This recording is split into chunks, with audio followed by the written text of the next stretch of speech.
Saudara, berita wilayah 1 Oktober 2021. Saya Alif Ashraf Kamanur dan tumpuan utama hari ini.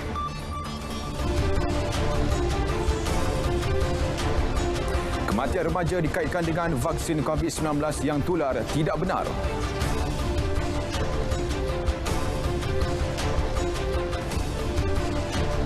Vaksinasi dalam negara hampiri 90% populasi dewasa.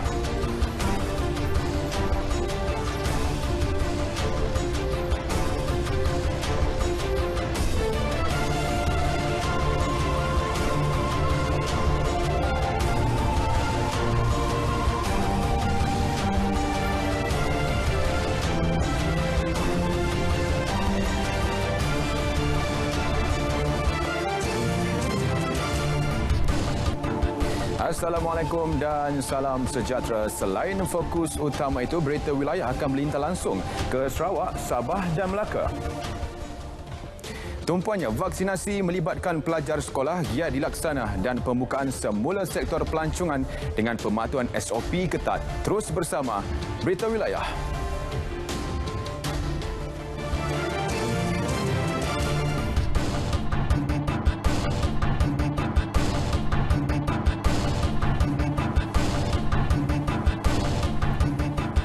Tiada keperluan untuk melibatkan pihak ketiga dalam siasatan berkenaan isu vaksinasi remaja. Timbalan Menteri Kesihatan 1, Datuk Dr. Nur Azmi Ghazali menegaskan pihaknya sentiasa telus dalam mengenal pasti dan menyelesaikan isu berkaitan program imunisasi COVID-19 kebangsaan PICK remaja yang kini sedang berjalan.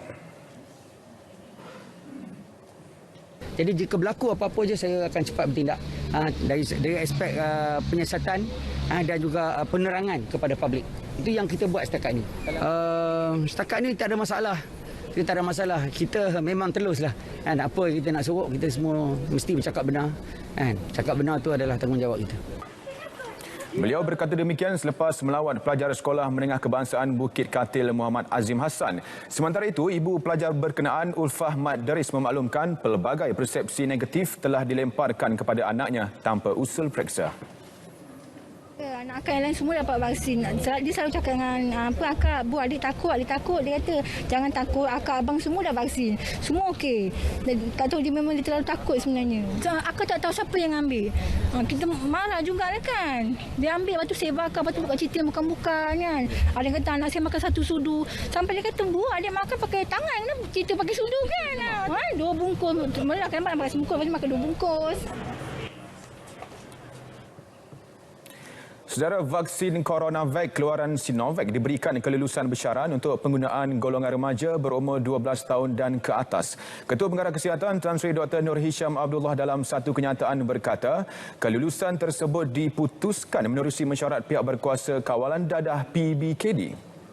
Jelasnya ini merupakan vaksin kedua yang diluluskan untuk penggunaan golongan remaja selepas vaksin komuniti keluaran Pfizer-BioNTech meraih kelulusan pada Jun lalu. Bagaimanapun, PBKD menyarankan agar penggunaan CoronaVac diutamakan kepada remaja tanpa komorbiditi dan yang mempunyai masalah alahan dan tidak sesuai untuk menerima vaksin komuniti.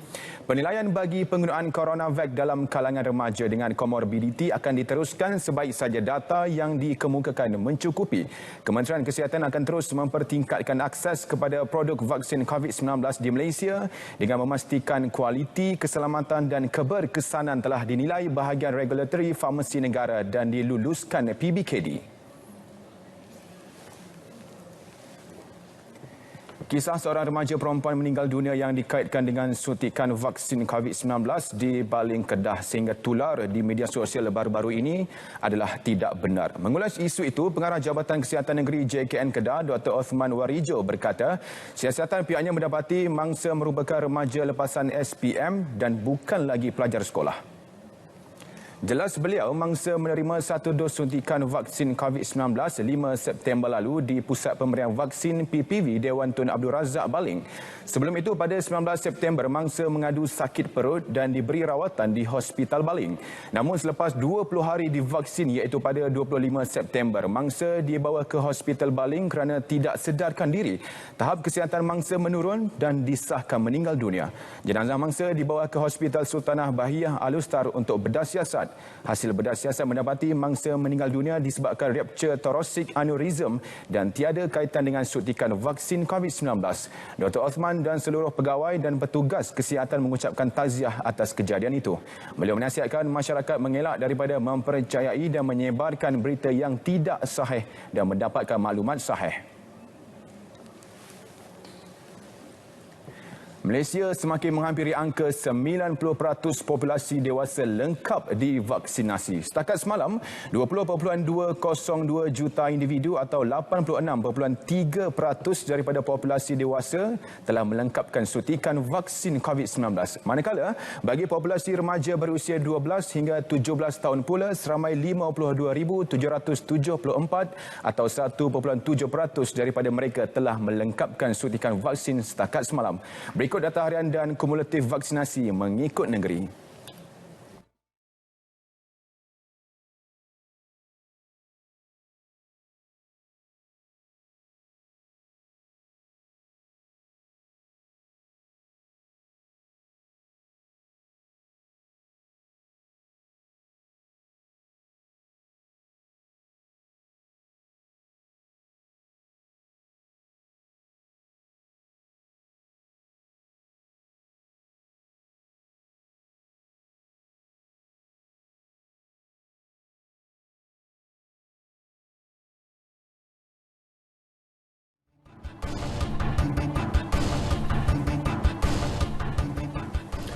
Baik, 80% daripada 520,000 penggerak barisan hadapan industri pertanian melibatkan petani, peladang, penternak dan nelayan di seluruh negara telah menerima suntikan vaksin COVID-19. Jelas Timbalan Menteri Pertanian 2 Dr. Nik Muhammad Zawawi Saleh, program vaksinasi barisan hadapan industri agro makanan IVAC kini memberi fokus kepada vaksinasi 100% dalam tempoh terdekat. Pelbagai agensi di bawah kementeriannya digerakkan untuk berkempen dan mendaftarkan individu terlibat agar capaian maksimum vaksinasi membantu pembukaan ruang lebih sektor pertanian dan perniagaan tani.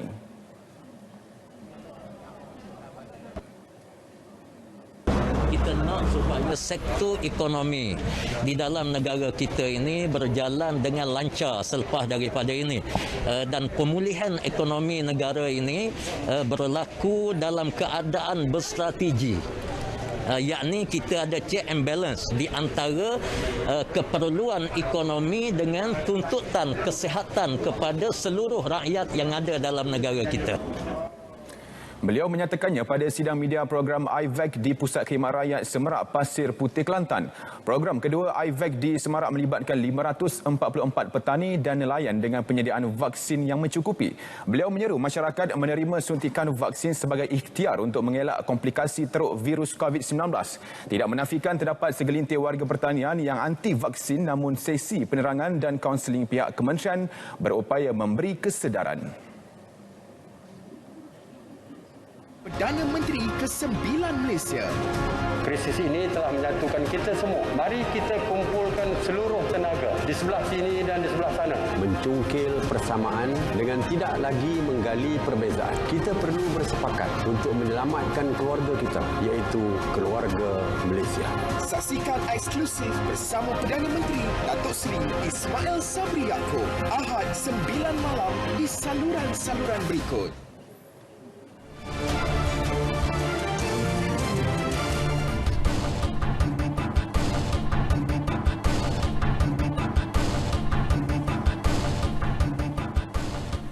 Baik, saudara, seterusnya kita ke perkembangan berita dari Bumi Kenyalang. Dan antara tumpuan hari ini ialah Amerika Syarikat berhasrat untuk mengekalkan dan memperbaharui hubungan kerjasama yang sedia ada bersama Sarawak. Untuk perinciannya terus bersama Vanessa. Vanessa.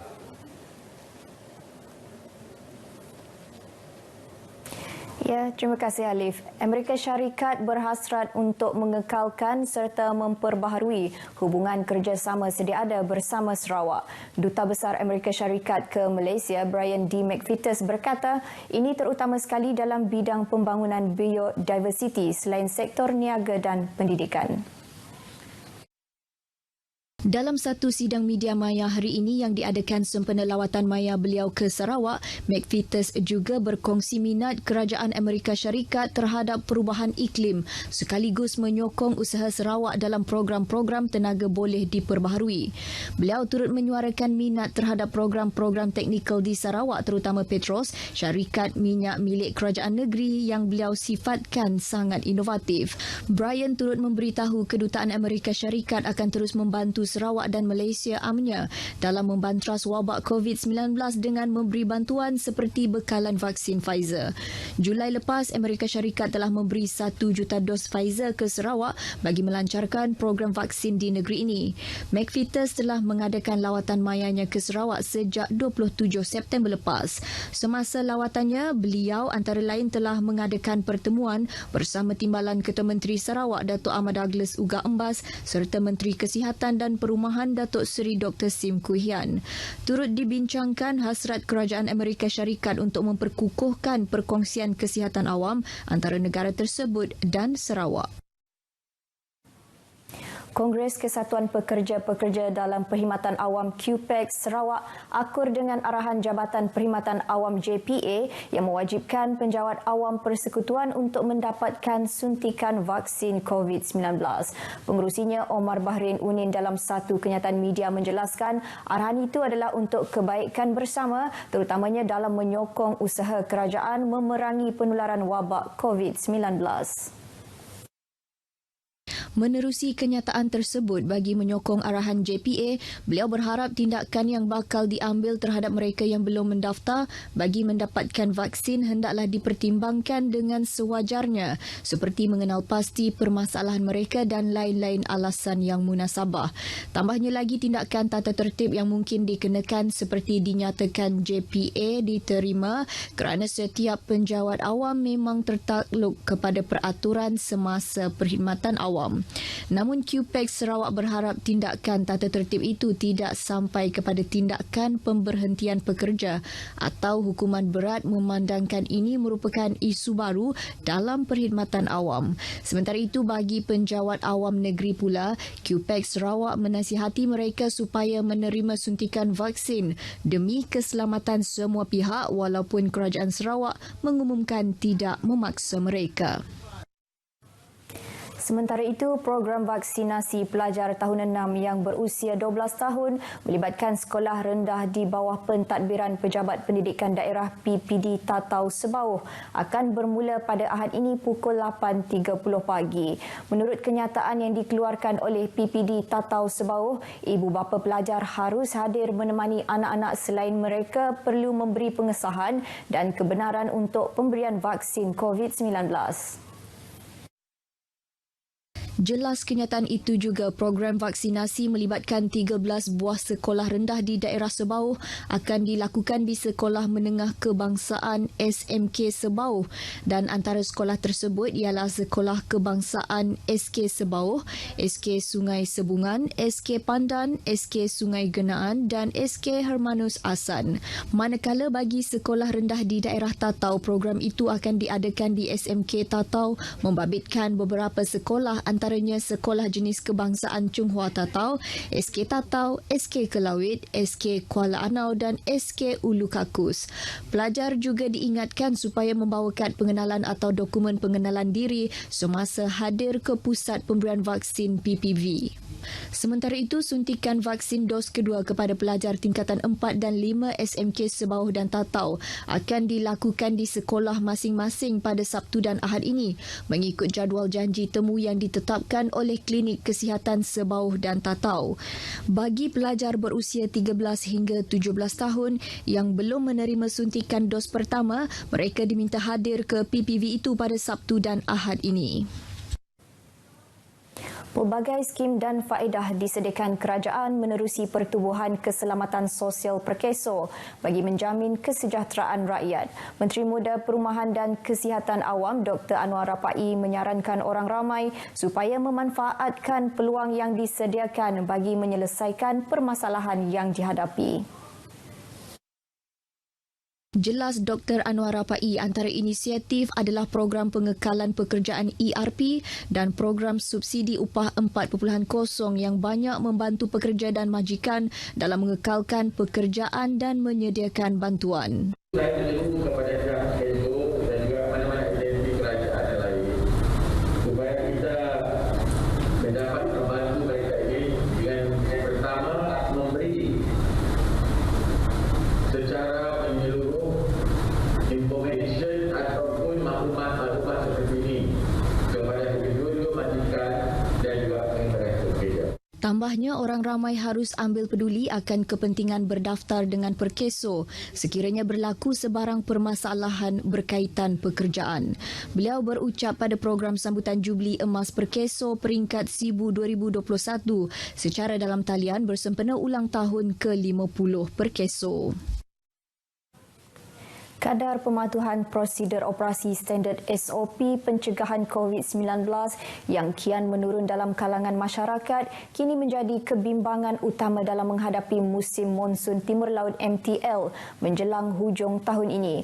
Pengarah Bomba dan Penyelamat Malaysia JBPM Sarawak Khairuddin Rahman memberitahu dengan kadar vaksinasi yang telah mencapai 90% di Sarawak, selain memasuki fasa endemik, beliau tetap khawatir wujud kluster di pusat pemindahan sementara PPS.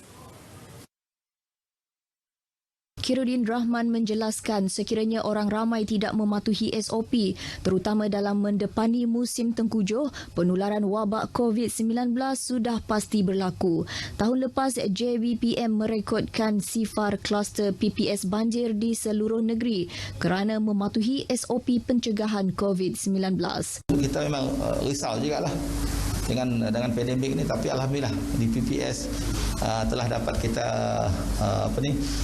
kurangkanlah impak banjir dan juga kesan pandemik ini lah. Khairuddin menjelaskan perkara ini dalam satu sidang media di Kuching. Dalam pada itu, JBPM bersiap siaga termasuk dari aspek keanggotaan, logistik dan pelan pantas pemindahan mangsa bagi menghadapi musim monsun Timur Laut yang dijangka berlaku bulan ini sehingga akhir Januari tahun depan. Pihaknya turut mengesan 349 kawasan kerap banjir selain 97 jalan putus dan 77 lokasi berisiko tanah runtuh yang harus diambil perhatian oleh semua pihak. Tumpuan Rancangan Malaysia ke-12 terhadap bidang pendidikan teknikal dan latihan vokasional TVET bakal memenuhi kehendak industri di Sarawak. Pengarah Eksekutif Sarawak Skills Holman Sabri berkata, pihaknya kini menekankan kemodenan teknologi dalam industri menerusi latihan dan pembelajaran. Menurut Holman Sabri, ia bagi memperkasakan TVET di Sarawak, khususnya golongan belia yang mahu bergiat dalam sektor kola biru itu. Dalam hal ini, kita amat gembira bila melihat RMK, perancangan RMK 12 yang emphasize-nya kepada TVET, dan itu merupakan satu iktirafan kepada Sarawak Skill di negeri Sarawak untuk memperjuangkan ataupun mempertabatkan TVET sebagai pendidikan utama bagi belia-belia negeri Sarawak.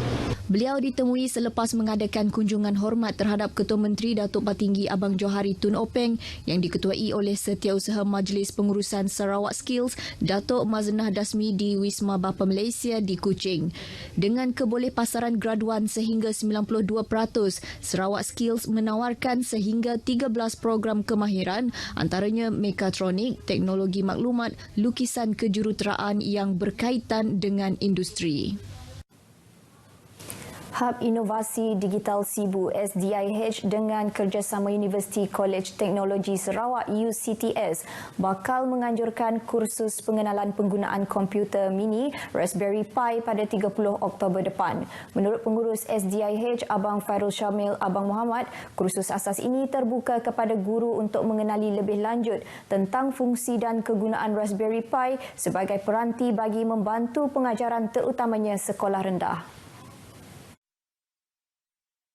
Jelasnya kursus tersebut akan memastikan peserta dapat mula membangunkan program ringkas dengan Raspberry Pi. Program berkenaan akan diadakan di kampus UCTS Sibu bermula dari pukul 9 pagi hingga 4 petang. Bagi golongan guru yang berminat untuk mendaftarkan kursus ini, boleh mendaftar di pautan pendaftaran yang terdapat di laman Facebook SDIH. Dengan itu sekian perkembangan berita dari Sarawak. Kita kembali bersama Alif di Angkasa Puri. Silakan. Terima kasih Vanessa. Baik, sebelum berita langsung ke Sabah, kita dapatkan dahulu laporan cuaca semasa daripada Met Malaysia bersama pegawainya Abdullah Aizat Nazmi. Assalamualaikum dan salam sejahtera. Laporan cuaca petang ini kita mulakan dengan paparan imej gambar radar yang terkini. Kelihatan cuaca lembap mendominasi di Semenanjung termasuklah negeri Sabah dan juga Sarawak. Baiklah, yang pertama sekali iaitu hujan berserta ribuan petir berlaku di sekitar utara Semenanjung melibatkan negeri Perlis, Kedah dan Pulau Pinang, termasuklah di semua jajahan negeri Kelantan dan negeri Pahang dijangkakan bakal berterusan dalam tempoh 1 hingga 2 jam lagi. Manakala di sekitar Lembah Kelang, Negeri Sembilan, keadaan hujan kadangkala berhenti hanyalah berlaku sementara. Dan yang terakhir sekali di sekitar negeri Johor melibatkan bahagian daerah Mersing, Kota Tinggi, Johor Bahru dan Kulai, keadaan hujan ini bakal berlanjutan sehingga ke malam ini. Kita beralih ke negeri Sabah dan juga Sarawak. Kelihatan keadaan cuaca atmosfera yang tidak stabil berserta dengan tumpuan angin berlaku di sekitar negeri Sarawak di sini bakal berterusan sehingga ke keesokan pagi hari. Manakala di negeri Sabah kelihatan hujan lebat berserta ribuan petir berlaku di pedalaman dan pantai barat. Keadaan ini dijangkakan akan berlanjutan dalam tempoh 1 hingga 2 jam lagi. Baiklah, tips ramalan cuaca malam ini dinasihatkan penduduk sekitar negeri Johor dan negeri Sarawak agar kekal berada di dalam rumah kerana Met Malaysia menjangkakan hujan berlaku di kedua buah negeri ini. Khususnya di negeri Sarawak, keadaan ini bakal berlanjutan sehingga ke keesokan pagi hari. Sekian dahulu laporan cuaca buat petang ini. Dapatkan informasi cuaca di laman sesawang kami seperti di Facebook, Instagram, Twitter dan laman rasmi YouTube Met Malaysia. Saya Abdullah Aizat. Assalamualaikum.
Baik, seterusnya lebih 5,000 pelajar terima manfaat bantuan Yayasan Pelajaran MARA sejak Januari. Selain 2 buah keluarga diberi kediaman baru. Itu antara tumpuan negeri di bawah Bayu. Dan untuk butirannya langsung bersama Rita Aloysius Malik. Rita. Baik Alif, seramai 5,548 pelajar di seluruh negeri menerima manfaat program bantuan persekolahan Yayasan Pelajaran MARA YPM setakat September 2021.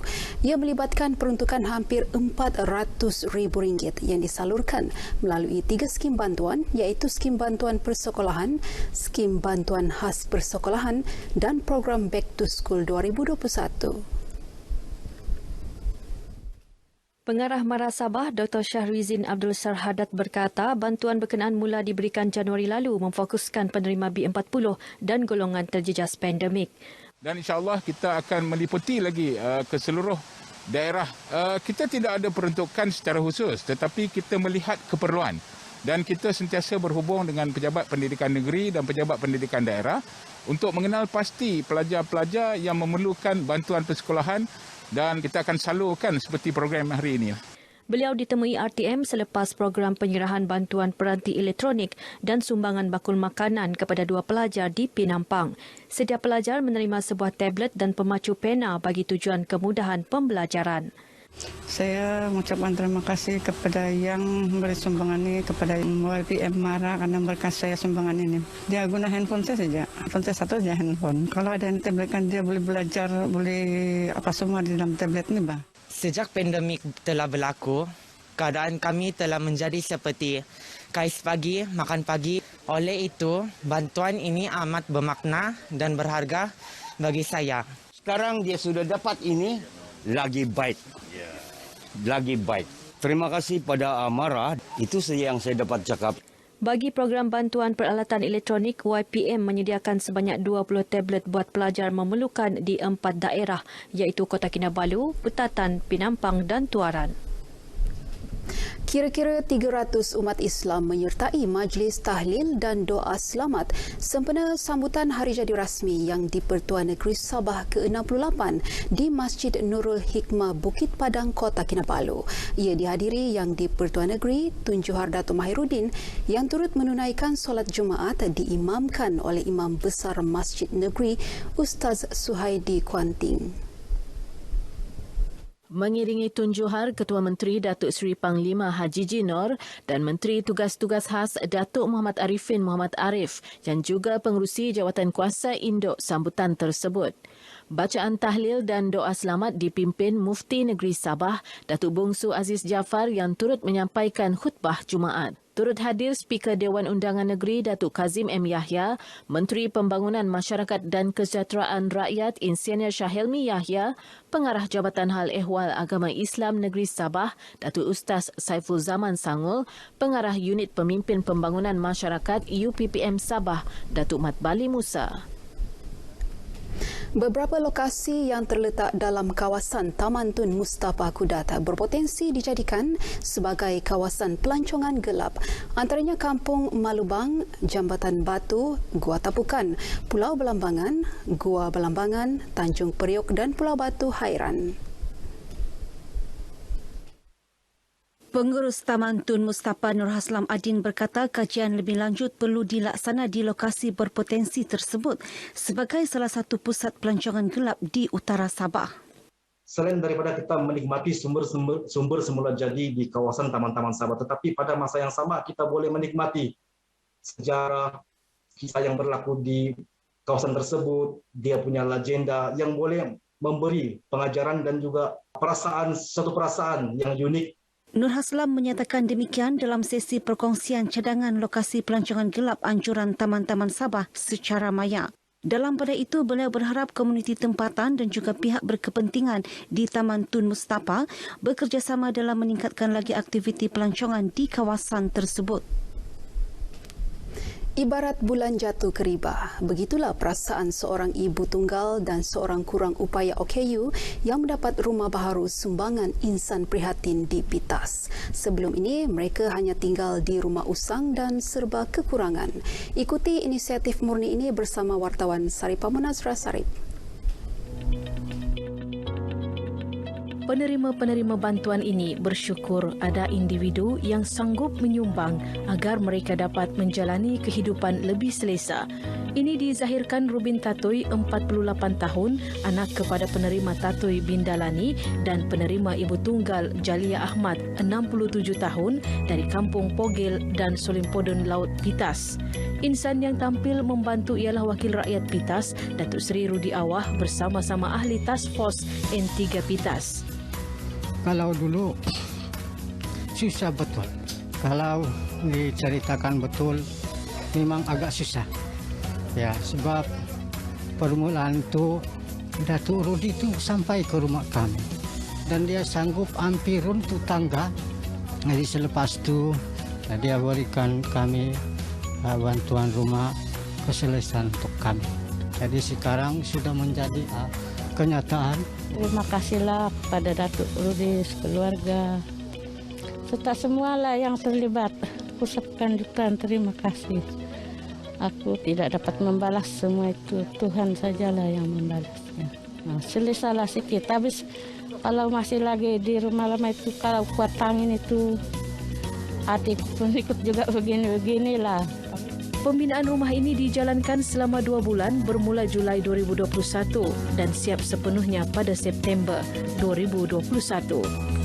Ini adalah inisiatif daripada wakil rakyat sendiri bersama dengan task force. Kita pikirkan bahawa ini amat-amat perlu sekali untuk kita bantu kepada ibu tunggal yang ada di daerah Pitas ini. Dengan usaha ini sekurang-kurangnya dapat menyelesaikan sedikit sebanyak kepada mana-mana warga emas atau ibu tunggal yang betul-betul mendesak yang perlukan sebuah rumah. Walaupun rumah ini tidaklah besar sangat, tapi ianya jauh lebih baik daripada rumah yang diorang ada, sedia ada itulah. Nah, kalau kita tidak laksanakan rumah ini, artinya penghuni yang sudah mau rumah ini kesian. Dan impak dia memang banyak kemalangan lah. Kos pembinaan kedua-dua rumah ini bernilai RM40,000. Usaha membantu golongan memerlukan, apatah lagi dalam situasi semasa yang penuh cabaran, wajar dicontohi semua pihak. Sarifah Munazar Sarip, Berita RTM. 3 kampung dipilih bagi pelaksanaan projek komuniti tertumpu KT Universiti untuk Masyarakat yang dilaksana Universiti Malaysia Sabah UMS. Kampung terlibat ialah Kampung Marakau Ranau, Kampung Batition Kota Marudu dan Kampung Darau Menggatal. Pengarah Pusat Kelestarian Libat Sama Masyarakat UMS, Dr. Jakaria Dasan memaklumkan, projek ini akan memanfaat hampir 1,000 penduduk 3 kampung berkenaan. Dimulakan sebelum pandemik COVID-19, kebanyakan projek fizikal dirancang terpaksa ditangguhkan. Bagaimanapun prasarana dalam talian digunakan untuk menggalakkan dan memberi motivasi kepada komuniti terlibat agar kekal aktif. Perbincangan secara maya bersama industri dan agensi berkenaan juga dipergiat. Pemindahan ilmu berlaku daripada pensyarah universiti kepada komuniti hasil daripada kerjasama 2 universiti yang berada di Borneo, di mana kepakaran pensyarah ini kita bawa kepada komuniti untuk memajukan projek-projek sosioekonomi sedia ada. Untuk program kita yang akan datang ni, kami mengetengahkan orang yang bertanggungjawab terhadap kita punya industri pelancongan di Sabah ni.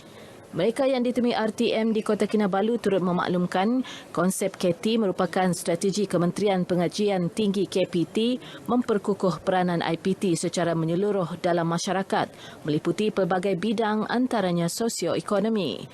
Projek dikendalikan UMS dikategorikan dalam Zon 6 bersama Universiti Malaysia Sarawak UNIMAS dan diharap menjadi contoh kepada komuniti lain di kedua-dua negeri. Baik, paparan tadi mengakhiri perkembangan dari Sabah. Patuhi SOP semasa. Jangan ambil mudah dan pastikan lengkap vaksinasi. Kembali bersama Alif, silakan. Baik, terima kasih Rita. Seterusnya, Jabatan Pertanian Labuan dalam usaha menjadikan Kampung Patau-Patau 1 sebagai perintis projek pertanian fertigasi gantung di perkampungan air. Pengarahnya, Juri Abdul Fauzi berkata, projek dilaksana secara kolaborasi bersama Kementerian Wilayah Persekutuan melalui Perbadanan Labuan. Fertigasi gantung yang kita buat di Patau-Patau 1 ini adalah pilot projek untuk kita mewar-warkan selain daripada cara-cara yang kita ada secara konvensional dan fertigasi secara biasa, fertigasi gantung ini juga dapat dibuat atau dilaksanakan di perkampungan air terutamanya yang ada di Labuan inilah. Sementara itu, Pengerusi Perbadanan Labuan Datuk Seri Amir Hussein menyambut baik projek yang dilaksanakan. Ia penting bagi meningkatkan taraf kehidupan masyarakat terutama ketika menghadapi pandemik COVID-19. Peranan utama Perbadanan Labuan adalah untuk memastikan bahawasanya projek ini akan dapat diteruskan kerana kita tidak mahu ianya bersifat hanya sementara dan kita mahukan bahawasanya inilah sektor ataupun penjana ekonomi baru kepada penduduk setempat.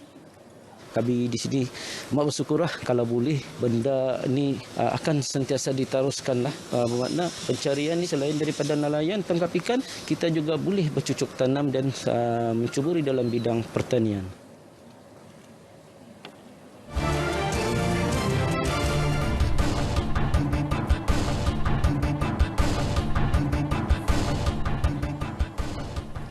Pembukaan semula sektor pelancongan di Melaka bermula hari ini menyaksikan persiapan rapi dibuat untuk menerima kehadiran pelancong dalam negeri. Untuk perinciannya, kita bersama Nurul Ashikin Abdul Halim di Melaka. Syikin, kongsikan perkembangan mengenainya. Ya, Alif. Penggiat industri pelancongan di kawasan pentadbiran Majlis Perbandaran Hang Tuah Jaya MPHTJ boleh mengemukakan sebarang masalah dihadapi berhubung pengoperasian semula produk pelancongan mereka kepada pihak berkuasa tempatan PBT itu. Yang di-Pertua MPHTJ Datuk Syahdan Usman berkata pihaknya sedia menyelaras segera isu dihadapi bagi memastikan industri pelancongan beroperasi dengan lancar. Memandangkan Melaka kini beralih ke fasa 3 Pelan Pemulihan Negara PPN, ia memberi harapan untuk mereka kembali menjana pendapatan. Saya berkeyakinan mereka juga melahirkan perasaan bersyukur kerana dapat beroperasi semula setelah 10 bulan yang lalu tidak dapat beroperasi. Jadi bagi pihak Majlis Pembandaran Hang Tuah Jaya, kami akan cuba menyelaraskan dan akan berjumpa dengan mereka-mereka ini untuk kami memastikan perjalanan operasi mereka dapat berjalan dengan lancar. Sementara itu, semua pengusaha produk pelancongan di MPHTJ diingatkan terus mematuhi SOP ditetapkan.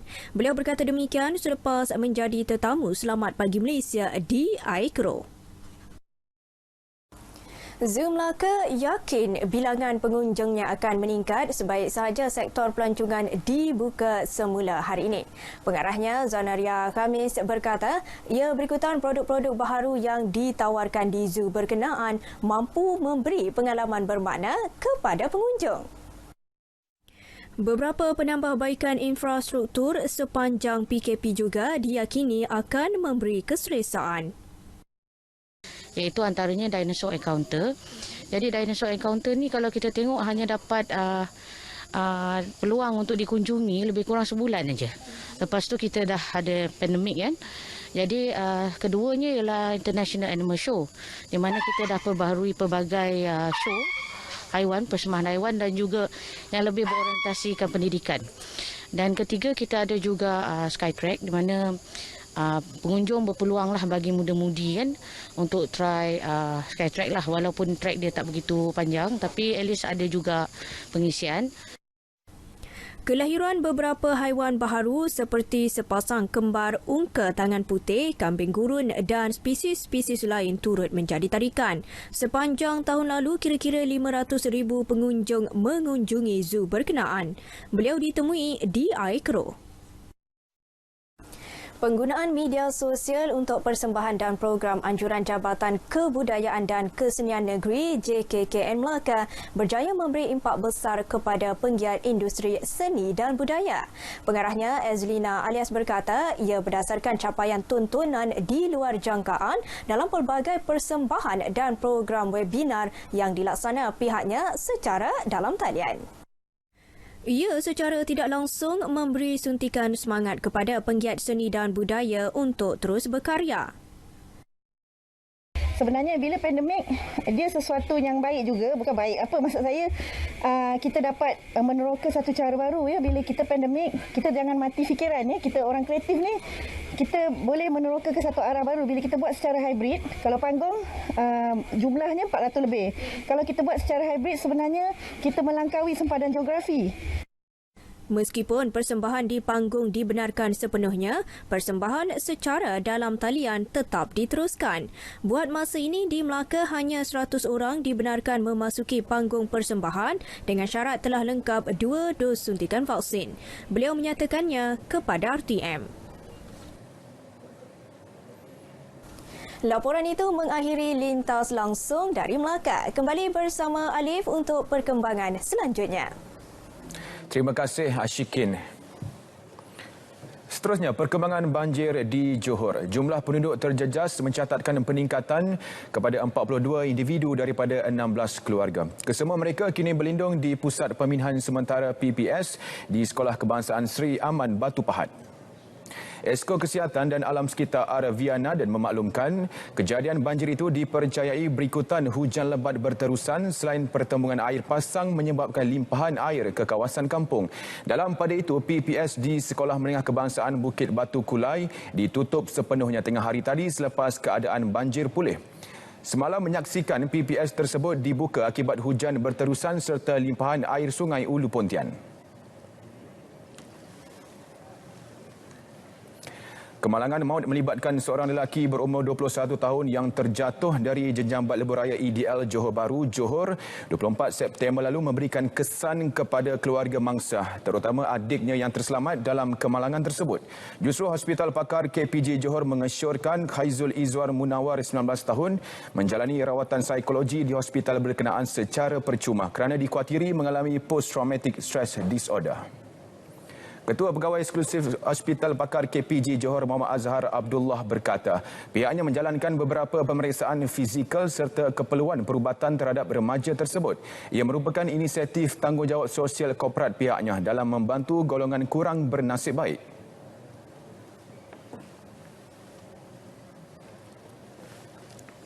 Jadi dalam keadaan ini dia akan mengalami satu keadaan dipanggil Post Traumatic Stress Disorder, PTSD.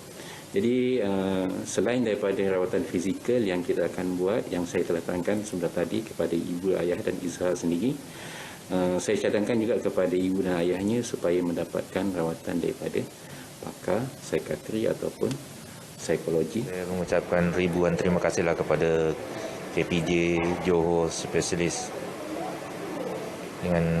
dengan apa bantuannya ni, hanya Allah SWT je yang boleh membantunya. Luka dia luka luaran saja, dia pun dah nak pulih lah, kata doktor. Pihak pengurusan turut menyampaikan sumbangan wang hasil kutipan tabung dan keperluan kesihatan. 24 September lalu, Haizul yang baru lengkap vaksinasi COVID-19 di Hospital Terbabit terlibat dalam kemalangan apabila motosikal ditunggang bersama abangnya hilang kawalan sebelum melanggar penghadang jalan. Impak kemalangan mengakibatkan abangnya terjatuh pada ketinggian kira-kira 20 kaki dari jejambat ke laluan bawah lalu meninggal dunia di lokasi kejadian.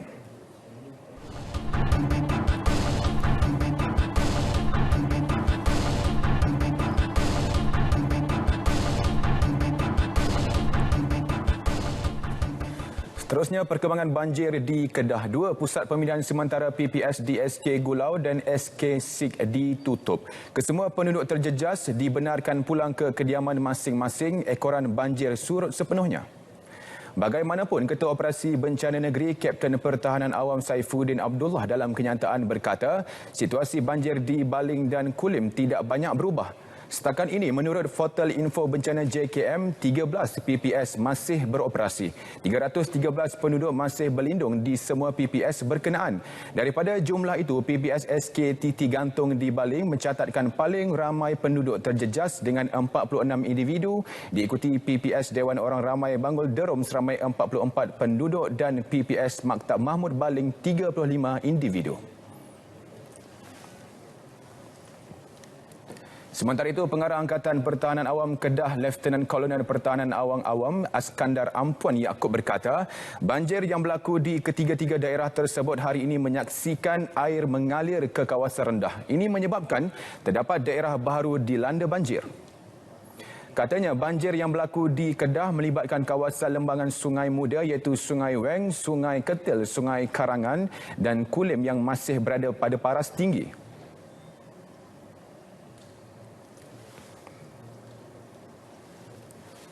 Ada kawasan-kawasan yang agak berbahaya tetapi semua terkawal. Semua agensi di bawah Jawatan Kuasa Pengurusan Bencana Daerah yang dipengerusikan oleh Tuan-Tuan DO di daerah Sik, di daerah Baling dan di daerah Kulim telah menggerakkan jentera, mekanisme dalam Jawatan Kuasa Pengurusan Bencana. Semua agensi tindak balas seperti yang telah termaktub dalam perancangan sebelum ini dalam mesyuarat persediaan kesiapsiagaan Kedah Jawatan Kuasa Pengurusan Bencana Negeri dan Jawatan Kuasa Pengurusan Bencana Daerah menghadapi monsun timur laut. Pihaknya akan terus memantau kawasan yang terlibat dengan pematuhan SOP. Pada masa sama memastikan semua penduduk yang terjejas dipindahkan ke kawasan yang selamat. Cubaan seorang lelaki mengedar dadah jenis heroin bernilai lebih RM60,000 berjaya dipatahkan. Penganggur berusia 30 tahun itu diberkas dalam serbuan di sebuah hotel di Kepala Batas Pulau Pinang Selasa lalu. Menurut Ketua Polis Daerah Seberang Perai Utara SCP Nur Zaini Muhammad Nur, tangkapan tersebut membawa kepada penemuan heroin dalam bonet sebuah kenderaan dan dipercayai untuk pasaran di sekitar Pulau Pinang.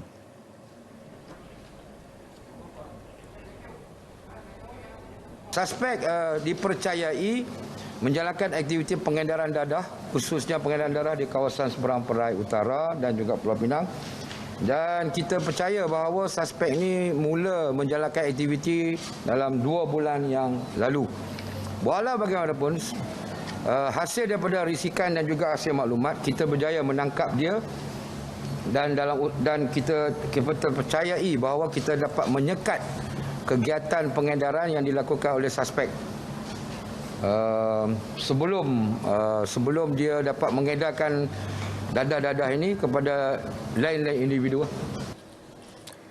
Suspek didapati negatif dadah namun memiliki rekod lampau bukan berkaitan dadah. Suspek turut direman dan kes disiasat mengikut Seksyen 39B Akta Dadah Berbahaya 1952. Susulan pembukaan semula sektor pelancongan polis Pulau Pinang akan melakukan rondaan secara berkala. Tujuannya memastikan semua hotel di negeri itu mematuhi prosedur operasi standard SOP yang ditetapkan Majlis Keselamatan Negara MKN. Ketua Polis Negara Datuk Muhammad Syuhaili Muhammad Zain berkata pihaknya sudah mengadakan perjumpaan dengan Persatuan Hotel di negeri itu termasuk beberapa agensi lain. Antaranya Kementerian Pelancongan Seni dan Budaya MOTAK, Kementerian Kesihatan KKM, Majlis Bandaraya Pulau Pinang dan Majlis Bandaraya Seberang Perai. Ia bagi menjamin pembukaan semula industri pelancongan di Pulau Pinang berjalan lancar dengan pematuhan SOP ketat.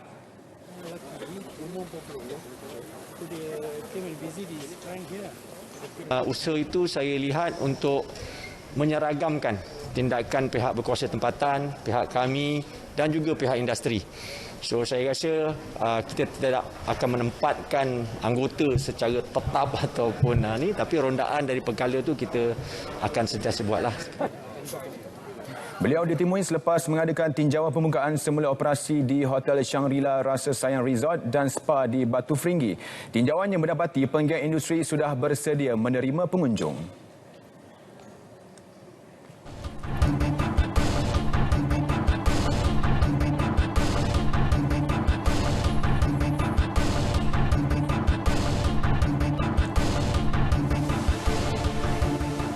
Baik, seterusnya Lembah Kelang akan mengalami gangguan bekalan air berjadual bermula 13 hingga 16 Oktober ini melibatkan 998 kawasan.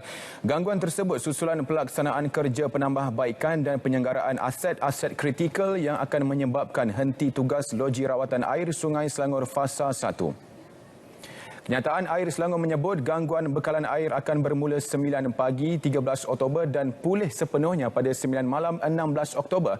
Antara wilayah terlibat adalah Petaling, Kelang, Shah Alam, Gombak, Kuala Lumpur, Hulu Selangor, Kuala Langat dan Kuala Selangor. Kerja menaik taraf sistem bekalan air itu telah tertangguh dari jadual asal iaitu pada tahun 2019 dan 2020 berikutan insiden pencemaran air yang menyebabkan gangguan bekalan tidak berjadual berskala besar.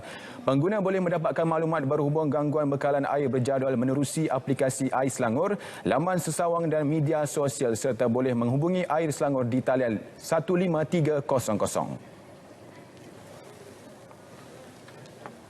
RTM mengungguli 2 anugerah media Suruhanjaya Pencegah Rasuah Malaysia SPRM 2020 dalam kategori media elektronik. Kandungan program Kami Bah ini dan sebuah laporan berita masing-masing meraih tempat kedua dan ketiga. Penerbit rancangan RTM Sabah Sarina Abdul Hamid berkata, kesedaran mengenai anti rasuah yang diterbitkan pada 7 Disember lalu meraih pengiktirafan. Sudiah yang merupakan pengarah selain daripada negeri Sabah, semua negeri-negeri akan menyambut sambutan pada ketika itu pada tahun lepaslah untuk membincangkan topik berkaitan dengan Hari Anti Rasuah Antarabangsa 2020. Jadi rancangan tu kita menguar-uarkan, mempromosikan program tersebut, memberi maklumat kesedaran tentang Hari Anti Rasuah Antarabangsa kepada masyarakat lah.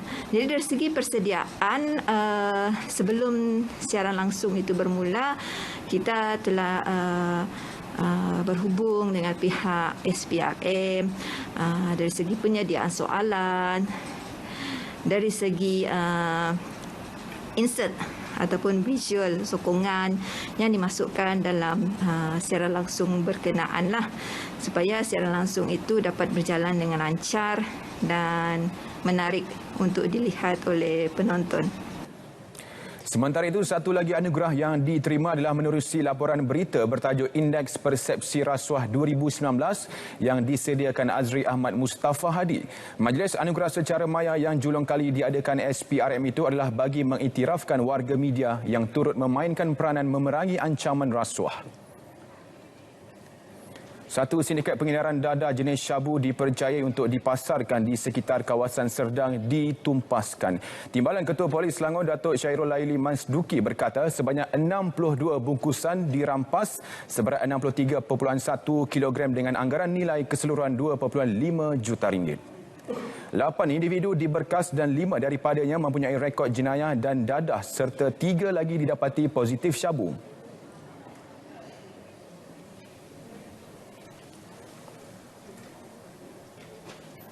Berdasarkan perampasan, Malaysia berdepan laluan sukar untuk mara ke separuh akhir badminton Piala Sudirman 2021 selepas diundi bertemu musuh tradisi Indonesia di peringkat suku akhir pada jam 9 malam ini di Vantaa, Finland. 3 lagi perlawanan suku akhir menyaksikan juara bertahan China akan berdepan Denmark, Jepun bertemu Taiwan manakala Korea Selatan bertemu Thailand.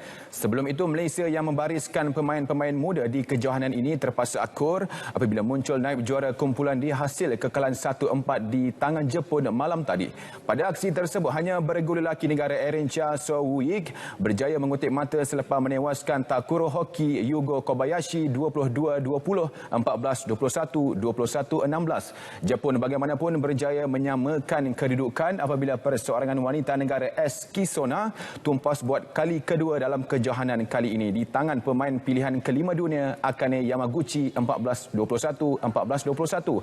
Harapan untuk menyaksikan Lee Zijia mengulangi kejayaan ke atas pemain nombor 1 dunia Kento Momota di All England 2021 juga tidak kesampaian apabila perseorangan negara itu tewas 18-21, 10-21.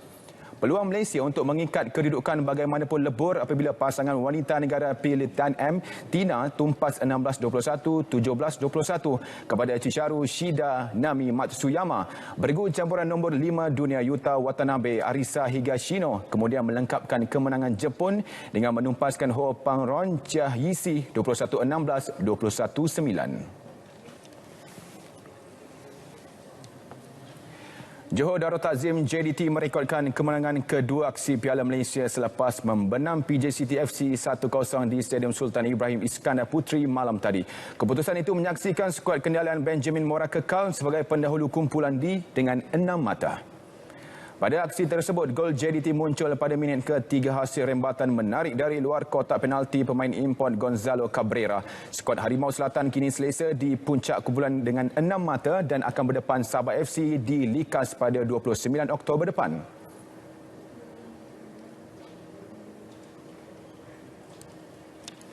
It's going to be difficult because OKS is a good coach and he has been doing well all the time, so he needs time to fix the situations in Sabah, but it will be a difficult game because they're going to have a month to prepare, but we also have to prepare, so we're going to have some friendly matches and continue. Okay, next game kita ada 1 bulan untuk buat preparation and of course kita akan main friendly match, 2-3 friendly match. Sambil itu maybe kita akan ubah our tactical maybe kita akan change maybe 4-3-3 because dalam perlawanan sometimes kita tidak boleh buat satu formation saja. Maybe kita akan tukar dengan Kelantan United which formation, and also we believe that with this formation maybe we can create banyak chances untuk peluang untuk menjaringkan gol, dan juga sambil itu kita ada bagi pemain attacking banyak untuk bermain di attacking tadi lah. Saudara, warga emas tergolong dalam kumpulan yang berdepan risiko kematian tertinggi sekiranya dijangkiti COVID-19. Dua kumpulan usia dikenal pasti iaitu antara 55 hingga 59 tahun dan 60 hingga 64 tahun. Justru, keutamaan diberi kepada golongan ini untuk tujuan pelindungan menerusi vaksinasi. Sempena sambutan Hari Warga Emas hari ini, Nur Ashikin Harun ada perinciannya. Program Imunisasi COVID-19 Kebangsaan PICK yang bertujuan melindungi rakyat dari virus maut itu fokus kepada warga emas sebagai penerima vaksin terawal. Jelas Pengarah Jabatan Kebajikan Masyarakat Negeri Sembilan, Rosnah Sardi, pihaknya berperanan memastikan warga emas setuju menerima suntikan dengan kerjasama Kementerian Kesihatan KKM. Sehingga kini, seramai 762 orang atau kira-kira 90% warga emas di Negeri Sembilan telah menerima vaksin COVID-19. Dan peranan jabatan secara spesifik adalah dari segi khidmat nasihat dan juga advokasi serta penyelarasan bersama dengan pejabat kesihatan daerah, khususnya melalui mobile team vaksin di peringkat daerah, untuk mereka ini pergi memberi vaksin lah kepada semua penghuni-penghuni di pusat-pusat jagaan. Malah KKM giat mengenal pasti golongan rentan atau berisiko untuk diberi keutamaan menerima suntikan dos penggalak. Keutamaan melibatkan warga emas yang memiliki komorbidi atau masalah kesihatan kronik, bukti jelas warga emas perlu perhatian serius. Untuk itu, warga emas yang ditemui bersifat terbuka menerima vaksin malah mendorong orang ramai turut menyokong usaha itu. Untuk kita semua selamat, ambillah vaksin. Inilah orang di luar sana yang belum ambil vaksin itu ambil lah. Sebab ini penyakit ni berbahaya. Dia mengebak semata yang tak sadar. Dan dia kena pada orang yang saudara dan orang yang rapat pada kita. Saya pun dah ambil dah. Dah 2 kali dah selesai dah. Okeylah. Okey, saya ada apa-apa. Dah 2 dos. Pada tengok dalam TV pun dah kurang dah. Kes baru banyak kurang kan.